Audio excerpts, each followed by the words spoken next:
ఓం గంగణపతే నమ శ్రీమాత్రే నమ ఐం సరస్వత్యే నమ దుమ్దుద్ఘాయే నమ ఓం నమ శివాయ శివాయ గురవే నమ క్రీం క్రీం మహాకాళికాయ నమ యా దేవీ సర్వభూతేషు మాతృపేణ సంస్థిత నమస్తస్తే నమస్తస్తే నమస్తస్తే నమో నమ శ్రీరామ జయ రామ జయ జయ రామ రామాయణ ఓం నమ శివాయ శివాయ గురవే నమ ద్రాం దత్తాత్రేయాయ నమ క్లీం కృష్ణాయ గోవిందాయ గోపీజన వల్లభాయ శ్రీకృష్ణ పరబ్రహ్మణే పరంజ్యోతిషే నమో నమ జయ గురు దత్తాత్రేయాయ. యూట్యూబ్ ప్రేక్షకులకందరికీ కూడా నమస్కారం అండి. నేను పాలపర్తి గురునాథ్ శర్మ జ్యోతిష్యం వాస్తు సిద్ధాంతిని. మీకంతా కూడా గోచారిత్య గ్రహాల యొక్క స్థితిగతి వాటి ప్రభావం అంతా కూడా మేషాది ద్వాదశ రాశుల వాళ్ళకి ఎటువంటి ప్రభావం అంతా కూడా చూపిస్తుంది, దాని విశ్లేషణ అంతా కూడా చెప్పడం జరుగుతుంది. ప్రధానంగా చూసుకుంటే మార్చి నెల ఫాల్గుణ మాసం పౌర్ణమి వేళల్లో అంతా కూడా మంగళవారం రోజున మనకి మధ్యాకాలంలో అంతా కూడా కేతు గ్రహస్థ చంద్రగ్రహణం అంతా కూడా సింహరాశిలో సంభవిస్తుంది. మకా పుబ్బ నక్షత్రయుక్తంగా అంతా కూడా సంభవిస్తుంది. ఏ రాశి వాళ్ళకంతా కూడా విపరీత ఫలితాలు, ఏ రాశి వాళ్ళకంతా కూడా శుభ ఫలితాలు, మిశ్రమైన ఫలితాలంతా కూడా ఏ రాశి ఫలితాలకంతా కూడా సంపూర్ణంగా గ్రహణ కాలంలో ఎటువంటి నియమాలంతా కూడా పాటించాలి. ప్రధానంగా భారతదేశంలో ఈ యొక్క గ్రహణ ప్రభావం అంతా కూడా కనబడుతుంది. కావున ప్రధానంగా అందరికీ కూడా మేషాది ద్వాదశ రాశుల వాళ్ళు ఈ యొక్క గ్రహణ నియమాలంతా కూడా పాటించాల్సిన పరిస్థితి ఉంటుందన్నమాట. ప్రధానంగా చూసుకుంటే ఉదయం వేళలో అంతా కూడా ఈ యొక్క 8 గంటల దాకా ప్రాతకాలంలో గ్రహణ యొక్క వేదకాలం అని చెప్పేసి అంటారు. 6 గంటల నుంచి 8 గంటల దాకా గ్రహణ వేదకాలం అనేది ప్రారంభమవుతుంది. మరియు గ్రహణ వేదకాలంలో అంతా కూడా దేవాలయాలన్నీ కూడా 6 గంటల నుంచి దీపారాధన, నిత్య దీపారాధన అంతా కూడా దేవతార్చన అంతా కూడా చేసుకున్న తర్వాత దేవాలయ ప్రాంగణంలో అంతా కూడా 8 గంటల వేళల్లో అంతా కూడా ఈ యొక్క దేవాలయం అంతా కూడా పనిచేయడం జరుగుతుంది. మరి గ్రహణ శుద్ధి అయిపోయిన తర్వాత తిరిగి తెరవడం జరుగుతుంది. ప్రధానంగా చూసుకుంటే ఈ యొక్క గ్రహణ నియమాలన్నీ కూడా చూసుకుంటే గ్రహణ కాలాలు ఏ కాలంలో జరుగుతుంది అని చెప్పేసి అంటే మధ్యాహ్నం 3:20 నుంచి ప్రారంభమవుతుంది. మధ్యాహ్నం వేళల్లో అంతా కూడా చూసుకుంటే గ్రహణ పట్టు అంటారు, స్పర్శాకాలం అంటారు దీన్నంతా కూడా. మరియు గ్రహణ సంపూర్ణమైన స్పర్శాకాలం అంతా కూడా 5:04 సాయంకాల వేళలో అంతా కూడా ప్రారంభమవుతుంది. సంపూర్ణ విడుపు అంతా కూడా చూసుకుంటే గ్రహణ మోక్షకాలం అని చెప్పేసి అంటారు. దీనంతా కూడా 6:47 దాకా గ్రహణ కాలం అంతా కూడా సంపూర్ణంగా చంద్రగ్రహణం అంతా కూడా ఈ యొక్క కాలంలో అంతా కూడా పుణ్యకాలంగా చెప్పడం జరుగుతుంది. గ్రహణ పట్టుకాలం విడుపు కాలం అంతా కూడా సంపూర్ణంగా విశ్లేషణ చేయడం జరిగింది. ఈ యొక్క స్నానానికి పుణ్యమైన ఫలితం అంతా కూడా గ్రహణ స్నానాలు ఆచరించడం వల్ల, పట్టు స్నానం విడుపు స్నానం చేయడం వల్ల కోటి యజ్ఞాల ఫలితాలు రావడానికి ఆస్కారం ఉంటుంది. ప్రధానంగా చూసుకుంటే గర్భవతులంతా కూడా నియమాలు పాటించాల్సి ఉంటుంది. ఉదయం వేళల్లో అంతా కూడా 10:30 దాకా ఈ యొక్క భోజనాది కార్యక్రమాలు, అల్పాహారం అంతా కూడా తీసుకోవడం వల్ల శ్రేష్టంగా ఉంటుంది. గ్రహణ నియమాలంతా కూడా ఉదయం వేళల్లోనే భోజనాది కార్యక్రమాలు అంతా కూడా సంపూర్ణంగా ఆచరించాలి. మధ్యాహ్న వేళల్లో అంతా కూడా భోజనాలు చేయకూడదు.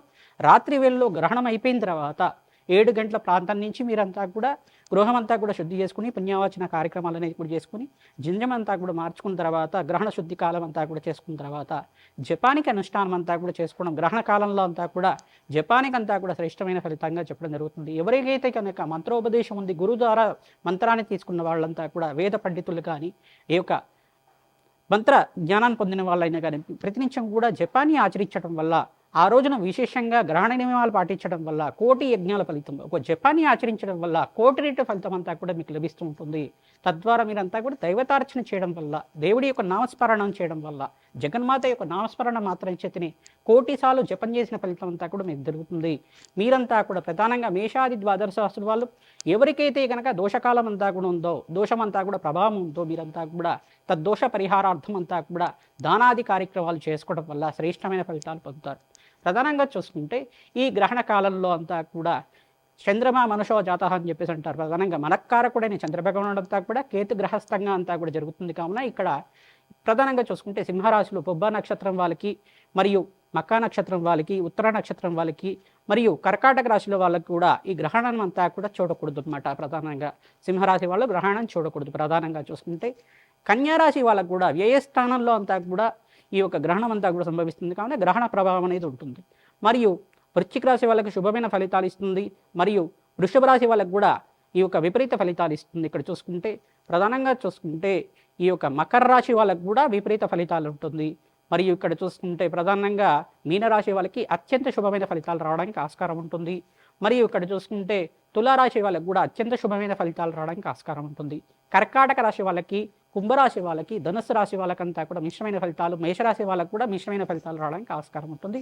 ప్రధానంగా చూసుకుంటే ఈ గ్రహణ కాలం అంతా కూడా భారతదేశంలో సంపూర్ణంగా అండమాన్ నికోబార్లో కానీ, సింగపూర్లో కానీ, లండన్, జర్మనీ మరియు ఇండోనేషియా ప్రాంతంలో, ఏషియా ప్రాంతంలో, ఆస్ట్రేలియా, ఆసియా, లండన్, జర్మనీ అంత ప్రాంతంలో కూడా ఈ యొక్క కాలిఫోర్నియా, నార్త్ అమెరికా, సౌత్ అమెరికాలో అంతా కూడా గ్రహణం అంతా కూడా సంభవిస్తుంది.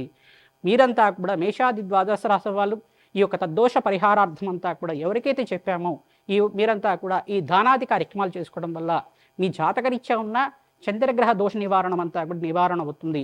ప్రధానంగా చూసుకుంటే కంచు పాత్రలో అంతా కూడా ఆవునే తీసుకొని దాంట్లో చంద్రబింబము మరియు ఈ యొక్క సర్పబింబానంతా కూడా తీసుకుని, వెండితో చేసిన బింబానంతా కూడా తీసుకుని బ్రాహ్మణత్వకంతా కూడా దానం చేయడం వల్ల, దక్షిణ సహితంగా అంతా కూడా దానం చేయడం వల్ల, ఉలవలు బియ్యం అంతా కూడా దానం చేయడం వల్ల శ్రేష్టమైన ఫలితాలు పొందుతారు. తెల్లటి వస్త్రాన్ని దానం చేయాలి.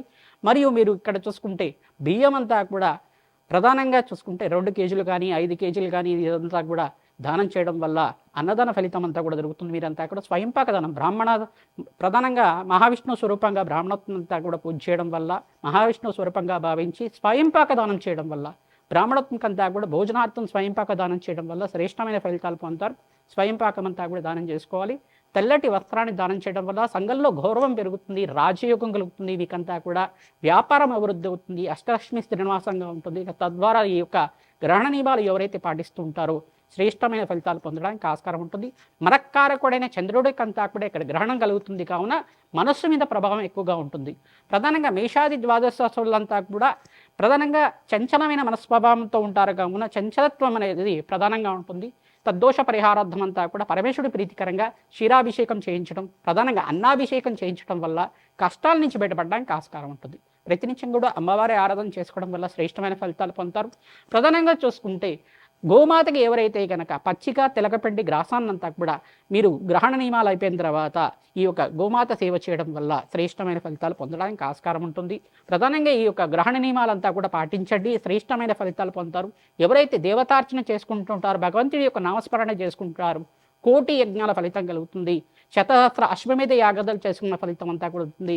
ప్రధానంగా మంత్రసిద్ధులు కానీ, జ్ఞానులు కానీ, వేద పండితులు కానీ ఎవరికైతే మంత్రోపదేశం ఉన్న వాళ్ళైతే కనుక ఆ మంత్రాన్ని, వేద మంత్రాన్ని అంతా కూడా మూలమంత్రాన్ని, జపాన్ని అనుష్ఠానం చేసుకోవడం వల్ల తద్వారా మీకంతా కూడా మంత్రసిద్ధి, మంత్రజ్ఞానం పొందడానికి ఆస్కారం ఉంటుంది. తద్వారా ఈ యొక్క తద్దోష పరిహారార్థం అంతా కూడా దానాది కార్యక్రమాలు చేయడం, దశదానాలు, షోడశ దానాలంతా కూడా ఆచరించడం వల్ల మీకు యజ్ఞాది ఫలితం కలిగిన ఆస్కారం ఉంటుంది. కోటి యజ్ఞాల ఫలితం అంతా కూడా సిద్ధించడానికి ఆస్కారం ఉంటుంది. మనోవాంఛలంతా కూడా శీఘ్రంగా నెరవేరడానికి ఆస్కారం ఉంటుంది. ఇవి జాతకరీత్యా చంద్రభగవానుడు నీచస్థానంలో ఉన్న జాతకరీత్యా ఉన్న చంద్రభగవానుడి దోషం కానీ, ఈ యొక్క రాహుకేతు దోషాలు కానీ నివారణ అవ్వడానికి మీరు ఖచ్చితంగా ఈ దానాది కార్యక్రమాలు ఆచరిస్తూ ఉండాలి. తద్వారా మీకు శ్రేష్టమైన ఫలితాలు పొందడానికి ఆస్కారం ఉంటుంది. ప్రతినిత్యం కూడా అమ్మవారి ఆరాధన చేయండి. మీరంతా కూడా గ్రహణ నియమాల్లో అంతా కూడా మధ్యాహ్న కాలంలో ఈ యొక్క స్పర్శకాలం అనేది ఉంది కావున స్వల్పంగా నిడివి కాలం అంతా కూడా 5 గంటల 36 నిమిషాల నుంచి 4 గంటల ఈ యొక్క ప్రధానంగా చూసుకుంటే ఈ యొక్క గ్రహణ స్పర్శకాలం, విడుపు కాలం అంతా కూడా చూసుకుంటే 5 గంటల 36 నిమిషాల నుంచి ప్రధానంగా 6 గంటల 47 నిమిషాల దాకా సంపూర్ణమైన విడుపు అంతా కూడా జరుగుతూ ఉంటుంది. సాయంకాల వేళల్లో అంతా కూడా జరుగుతుంది. చంద్రోదయ కాలానికి ఒక 10 నిమిషాలు 15 నిమిషాలు మాత్రమే జరుగుతుంది. మనకు మధ్యాహ్న కాలంలో చంద్రోదయం కాదు, కానీ ఇక్కడ చూసుకుంటే చంద్రోదయ కాలం అంతా కూడా ముందుగానే, అంటే మనకు భారతదేశంలో అంతా కూడా చంద్రోదయ కాలం ప్రధానంగా చూసుకుంటే 8:30 నుంచి 9 గంటల ప్రాంతంలో కానీ జరుగుతూ ఉంటుంది. మరియు ఇక్కడ చూసుకుంటే ఈ రోజున ఈ యొక్క పౌర్ణమి వెల్లులు, ఫాల్గుణ మాసంలో పౌర్ణమి వెల్లులు అంతా కూడా మంగళవారం సంభవించింది కావున ప్రధానంగా ఇక్కడ అంగారకుడు సంబంధించిన రాశులు కానీ, మరియు చంద్రుడు సంబంధించిన రాశులైనా కానీ, చంద్రుడు నీచ స్థానంలో ఉన్న రాశులైనా కానీ మీకంతా కూడా జాతకరీత్యా ఉన్న దోషాలకి పరిహారం ఆచరిస్తూ ఉండే ఈ యొక్క తద్దోష పరిహారార్థం గ్రహణ నియమాలంతా కూడా పాటిస్తూ దేవతార్చన చేసుకోవడం వల్ల భగవంతుడి యొక్క నామస్మరణ మాత్రం చేతిని కోటి యజ్ఞాల ఫలితం కలుగుతుంది. మీరంతా కూడా గ్రహణ నియమాలు పాటించండి, పుణ్యస్థానాలు ఆచరించండి. తద్వారా శ్రేష్టమైన ఫలితాలు పొందుతారు. వృశ్చిక రాశి జాతకులకి ఫాల్గుణ మాస పౌర్ణమి మంగళవారం రోజున మార్చి నెల 3వ తారీఖు రోజున కేతుగ్రహస్థ చంద్రగ్రహణం అంతా కూడా సింహరాశిలో సంభవిస్తుంది. వృశ్చిక రాశి జాతకులకి రాజయోగ కారణంగా చెప్పడం జరుగుతుంది. ప్రధానంగా మీకంతా కూడా ఈ యొక్క దోష నివారణార్థం మీరంతా కూడా ప్రతినిత్యం కూడా దత్తాత్రేయ ఆరాధన చేసుకోవడం, సుబ్రహ్మణ్య స్వామి ఆరాధన చేసుకోవడం, నామస్మరణ చేసుకోవడం వల్ల, ఎవరికైతే మంత్రోపదేశం పొందుతున్నారో మూలమంత్ర జపాది కార్యక్రమాలు ఆచరించుకోవడం వల్ల కోటిసార్లు జపాది కార్యక్రమాలు చేసుకున్న ఫలితం అంతా కూడా సిద్ధిస్తుంది. తద్వారా మంచి ప్రశాంతమైన చిత్తంతో భగవంతుడి మీద సంపూర్ణమైన నమ్మకంతో ఎటువంటి మంత్రాన్ని అయితే ఉపదేశం పొందుతున్నారో ఆ మంత్రాన్ని అంతా కూడా సంపూర్ణంగా జపసిద్ధి అంతా కూడా పొందడానికి మీరు జపాది కార్యక్రమాలు ఆచరించుకోవడం వల్ల కోటి యజ్ఞాల ఫలితం కలగడానికి ఆస్కారం ఉంటుంది. జగన్మాత అనుగ్రహం వల్ల అష్టైష్ ప్రాప్తి కలుగుతుంది, రాజయోగ ప్రాప్తి కలుగుతుంది. మీ జీవితంలో ప్రధానంగా ఆర్థిక ఇబ్బందుల నుంచి బయటపడడానికి మార్గంగా మీకు సూచనప్రాయంగా చెప్పడం జరుగుతుంది. ప్రధానంగా మీకంతా కూడా విదేశంలో స్థిరత్వం ప్రయత్నం చేసుకున్న వాళ్ళకి మంచి ఐశ్వర్య యోగము, రాజయోగ సిద్ధి రావడానికి ఆస్కారం ఉంటుంది.